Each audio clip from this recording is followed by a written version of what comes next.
pastrami bacon, cider brine pork chops, Yankee porchetta, and bacon smoked onion rings. Today, the perfect hog. From the Alisal Guest Ranch and Resort in Solvang, California, I'm Stephen Raichlen. And this is Project Smoke.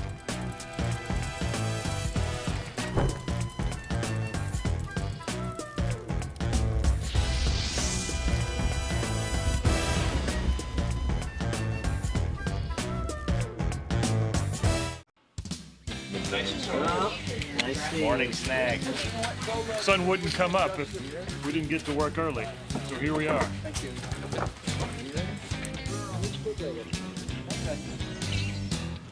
Pork chops, bacon, pork loin. Today's show is all about the perfect hog. Up first, the latest manifestation of the pastrami mania sweeping the country, pastrami bacon. Pastrami bacon seems like one of those ideas that's so obvious and so outrageous that it's amazing nobody thought of it before Billy Durney, the owner of Hometown Barbecue in Red Hook, Brooklyn, New York. So what Billy does is he cures a pork belly with pastrami brine, then pepper and coriander pastrami spices, and cooks it in his smoker. What results are two of the greatest cured meats in the world, pastrami and bacon. It starts with a brine. A brine is a saline solution comprised of salt, sugar, prog powder, sometimes known as sodium nitrite. It's a curing salt that gives bacon its characteristic pink color, ground coriander, dry dill, black peppercorns, juniper berries, and juniper berries have a kind of a piney aroma. We have powdered ginger, celery seed, and finally garlic powder. And you want to bring the brine to a boil, whisking until the sugar and salt are dissolved. Once the salt, sugar, and sodium nitrite are dissolved, you want to chill the brine down. So I like to add the remaining water in the form of ice cubes. This will bring down the temperature almost instantly.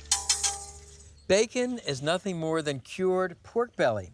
And this is a 4-pound pork belly. I ordered it with the skin removed. You can see the striations, the layers of meat and fat.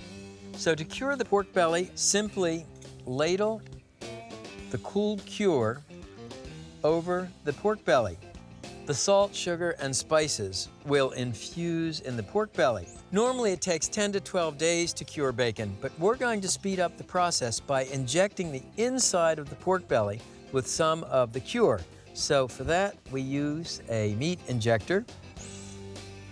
Draw the cure into the cylinder by pulling the plunger back, and then plunge it into the pork belly and inject the cure.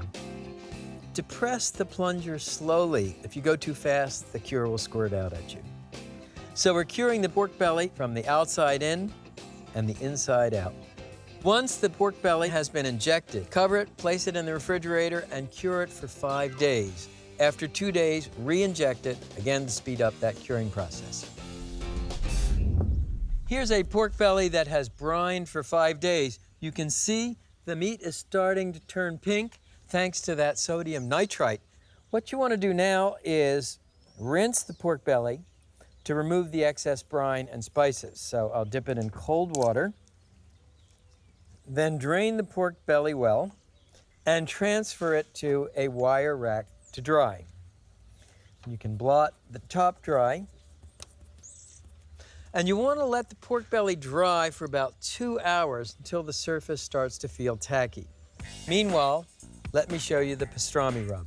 The defining flavor of the pastrami rub is coriander seeds and black peppercorns. And I'll crush them in a mortar with a pestle. So just come like this. It's kind of a grinding motion. And you want to leave these seeds fairly coarse. Hand grinding the spices this way gives you an incredible aroma.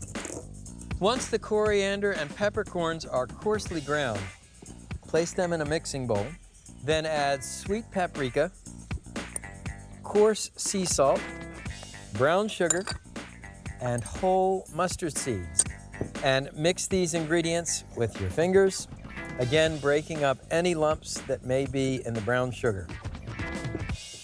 Now, once the cured pork belly feels tacky, turn it over on a sheet pan and sprinkle the rub all over the meat side. And rub the spices into the meat. Now turn the pork belly over and rub the fat side the same way. Once again, rub those spices into the meat. To smoke the pastrami bacon, I'm using a gravity-fed charcoal smoker. You add the charcoal to this hopper on top and close the lid. The way the smoker works, the charcoal falls down into a burn chamber and the sparks ignite the wood. I'm using apple wood. It's a classic wood for smoking bacon. Load the ash chamber with hardwood chunks. Return it to the fire chamber. The way the smoker works is the glowing embers will fall on top of the wood, generating wood smoke. So open the smoke chamber door and you'll pull out the rack, place the bacon on the rack, and then insert the thermometer probe. This enables you to cook the bacon to the exact internal temperature, 165 degrees. Smoking time about 3.5 to 4 hours. I can't wait. And action. Fast forward 4 hours, the bacon is ready. Wow.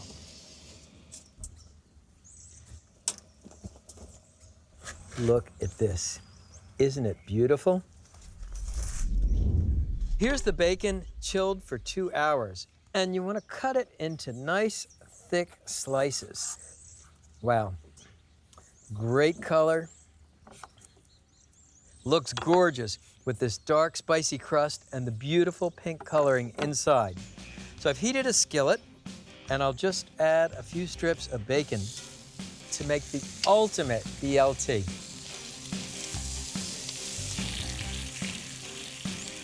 Once the bacon is crisp and brown on one side, turn it over, and brown the other side. The aroma coming out of this pan is amazing. Once the bacon is browned on both sides, transfer it to paper towels to drain.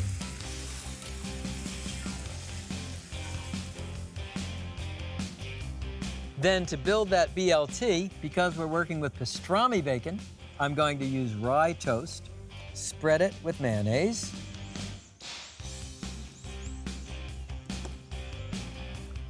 add your lettuce, tomato, then the pastrami bacon. Finally, a little more mayonnaise on the top slice of toast.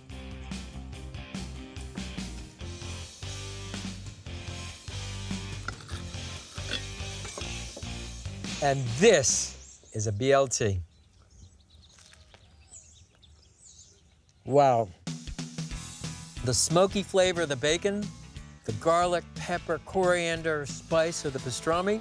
This is the best of both worlds. Pork chops are one of our favorite cuts, but they pose a unique challenge to the griller. Because they're so lean, they tend to dry out on the grill. So one solution is to brine the pork chops. The idea for these chops comes from my Australian friend and barbecue writer, Robert Hart, who had the genial notion to make the brine with apple cider. Now, the cider gives the pork a fruity flavor. You know that pork and apples, it's a marriage made in heaven. Make the lemon ginger cider brine. Pour the cider and water into a large skillet. Add sliced lemon peel, ginger, salt, and pepper, and stir to mix. Bring the brine to a boil. Let cool to room temperature. Arrange the pork chops in a large baking dish. Pour the brine over the chops. Brine the pork in the refrigerator for 6 hours. Drain the chops well, discarding the brine.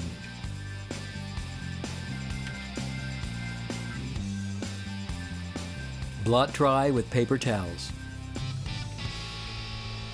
Set up your grill for indirect grilling and preheat to 225 degrees. Arrange the pork chops on the grill and smoke the chops to an internal temperature of 120 degrees. This will take about 1 hour. Transfer your chops to a wire rack.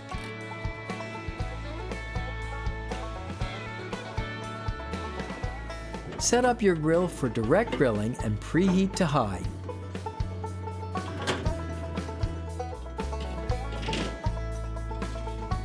Brush the pork chops on both sides with melted butter. Direct grill until cooked to taste, about 4 minutes per side for medium.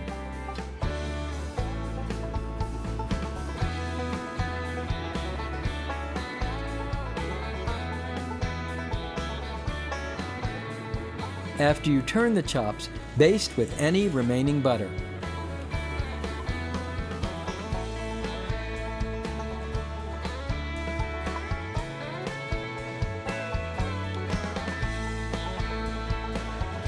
Cider brine pork chops, spicy and moist and perfumed with wood smoke.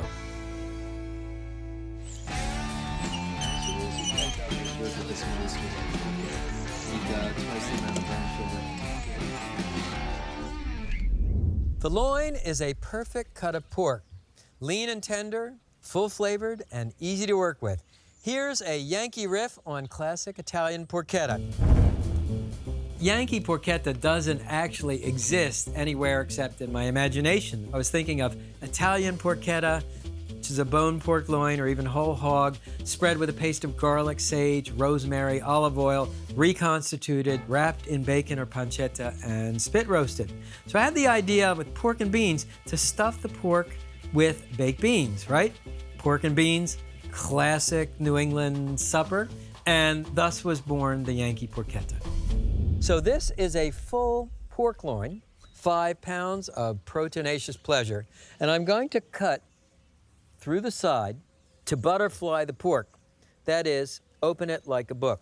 I'm going to cut to but not through that other side. Season the inside of the pork with coarse sea salt and freshly ground black pepper. Spread the pork loin with Dijon mustard. Then the other side. Then sprinkle the mustard with brown sugar.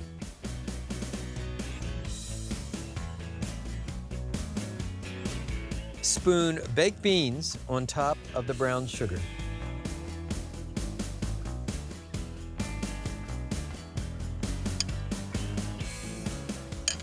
And finally, add a drizzle of maple syrup. Now, fold the top of the pork loin over the bottom. Next, line up 8 lengths of butcher string on a baking sheet. Now, arrange 2 rows of bacon across the strings. This is artisanal bacon. Look how meaty it is. Pick up your pork loin roast, cheat the cut side to the top, and place it on the bacon. Arrange strips of bacon on the side of the pork loin,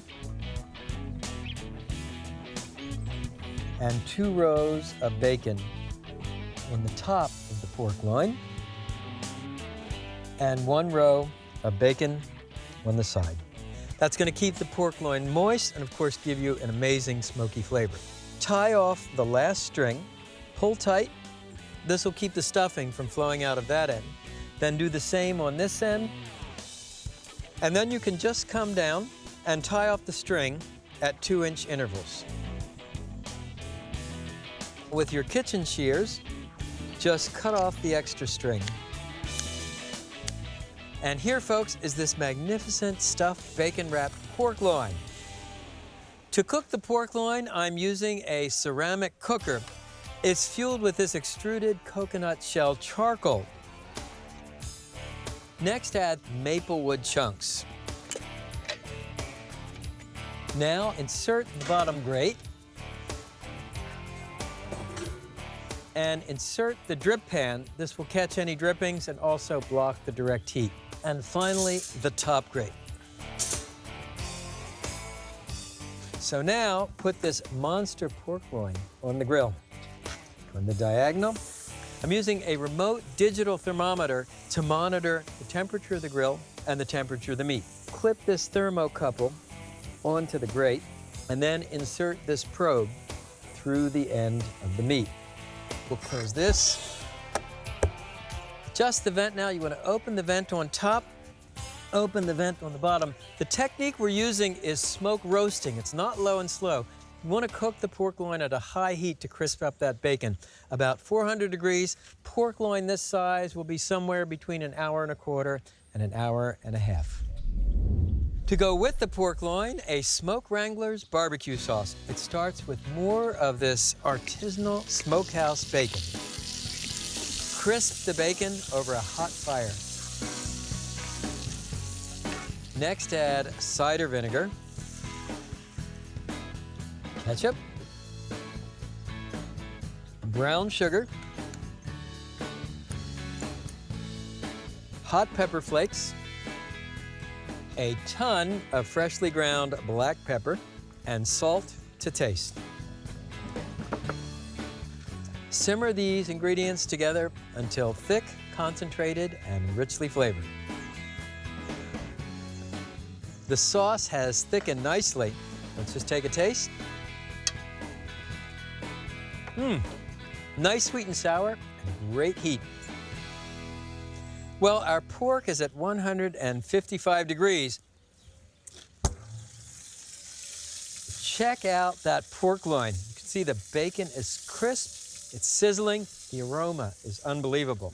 Put on heat-proof gloves and remove the thermometer probe and transfer your pork loin to a wire rack over a sheet pan. Always want a wire rack so you keep the bottom crisp, not soggy. You want to rest the pork loin for about 5 minutes so the meat relaxes. And don't forget to remove and discard the strings. So just make a cut. And I'll just pull the strings out. Now, cut the pork loin into slices. Beautiful. Check out that smoke ring, and you can see how moist the pork is. Here's your Yankee porchetta.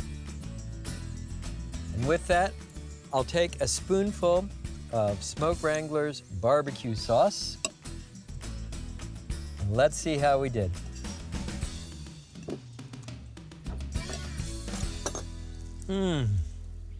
Pork is cooked just perfectly. Really tender, really moist. You got the sweetness of the beans and brown sugar and that smokiness of the bacon. It's an elegant twist on a Yankee favorite.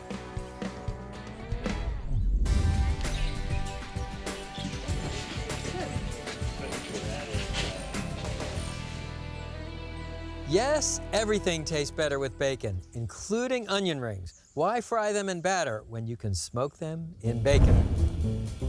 Bacon-wrapped onion rings exploded on the blogosphere a few years ago.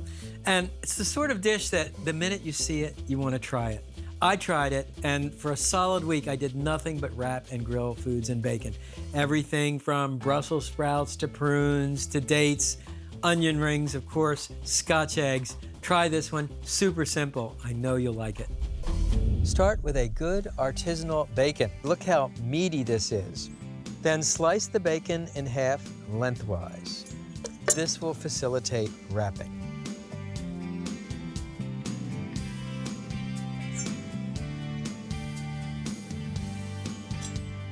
Next, the onion. You want to start with a sweet onion, like a Vidalia or a Walla Walla. Cut the onion into thick sections, each one about 3/4 of an inch thick. Then break the onion into rings. Just push out the center rings and save the excess pieces for another use.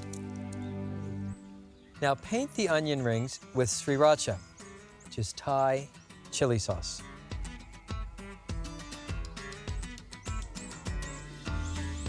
This will give you an underlayer of spicy flavor, and the color is really gorgeous. Okay, take a strip of bacon and wrap it around the onion ring. It's a little messy, but it's going to be amazing. You'll need a couple of strips to finish wrapping.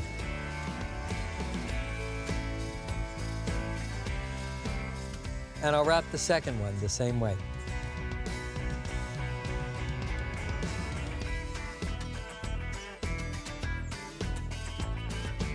So there are your sriracha painted bacon wrapped onion rings. Let me show you the smoker. To cook the onions, I'm using an electric smoker. It has a hopper where you feed the sawdust discs. I'm using maple. Then set the temperature with this electronic control as high as it will go, 320 degrees. You want to smoke the onions at a relatively high temperature to crisp the bacon. So place the bacon-wrapped onions in the smoker.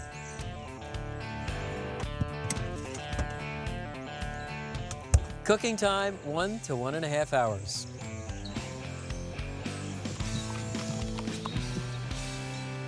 It's been 90 minutes. The onion rings are ready.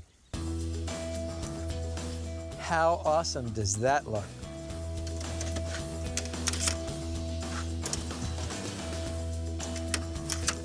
Arrange the onion rings on a platter.